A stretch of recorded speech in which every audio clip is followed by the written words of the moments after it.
السلام علیکم ناظرین، میرا نام فراز اور آپ دیکھ رہے ہیں میرا یوٹیوب چینل۔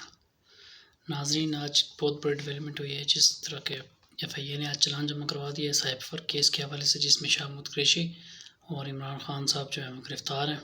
عمران خان کے اوپر ایک نئی تلوار لٹکنا شروع ہو گئی ہیں، ان کے لیے آج کے لیے بہت بری خبر ہے۔ جس طرح لگتا ہے کہ وہ بھٹو کے ساتھ ہوا تھا، اسی طرح عمران خان کے ساتھ بھی ہوگا، کیونکہ غداری کے کیس میں اس کیس میں تقریباً کم سے کم 14 سال سزا بھی ہوتی ہے اور سزائے موت بھی ہوتی ہے۔ آپ دیکھتے ہیں عدالت کیا فیصلہ کرتی ہے۔ عمران خان کے ساتھ جو ہے اس میں ان کے ساتھ کیا کیا جاتا ہے۔ اسد عمر جو تھے اس کیس میں سے ان کو نکال دیا گیا ہے، جس میں صرف عمران خان اور شاہ محمود قریشی صاحب یہ دونوں پھنس گئے ہیں۔ یہ مین ٹارگیٹ ہے جس کو انہوں نے ختم کرنا ہے پی ٹی آئی کے لیے، تو ان کے خلاف یہ چلان جمع ہو گیا آج، اور پرسوں میرے خیال سے ہیرنگ ہے اس کی، اس کے بعد پتہ چلے گا کہ عدالت کا کیا فیصلہ آتا ہے۔ تو اسی کیس کے حوالے سے ہی عمران خان کو منتقل کیا گیا ہے اٹک سے اڈیالہ، کہ یہ کیس آگے چل سکے جلدی سے اور اس کے ساتھ ختم کر دیا جائے اس کیس کو۔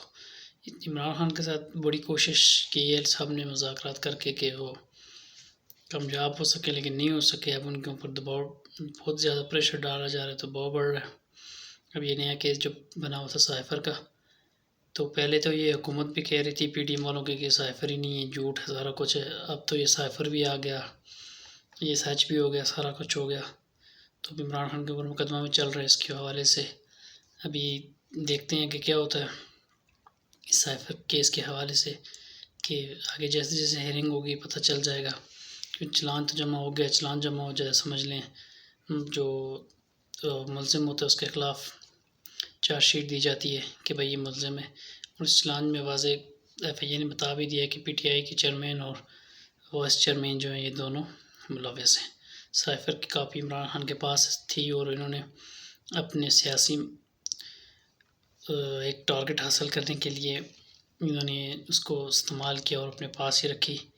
تو جیسے کہہ رہے تھے گم ہو گئی ہے یا کچھ، کبھی کہہ رہے ہیں گم ہو گئی ہے، کبھی کہہ رہے ہیں کدھر ہے، تو ان کے اوپر ایک مقدمہ بنا تھا، اب وہ مقدمہ چل رہا ہے، جس کے حوالے سے ایف آئی اے نے چلان جمع کروایا تھا، آج ہو گیا۔ تو آگے دیکھتے ہیں وہ کیا ہوتا ہے۔ اور سب سے بڑی مین بات ہے کہ عمران خان کے ساتھ جو غداری کی گئی ہے، وہ اعظم خان جو ان کے پریس سیکرٹری تھے، انہوں نے ان کے عمران خان کے خلاف وہ گواہ بن گئے ہیں، اور ایف آئی اے میں انہوں نے بیان بھی جمع کر دے دیے، ریکارڈ ہو گیا۔ تو چلے دیکھتے ہیں کوئی نیکسٹ اپڈیٹ ہمارے پاس آئے گی، انشاءاللہ آپ سب ضرور شیئر کریں گے۔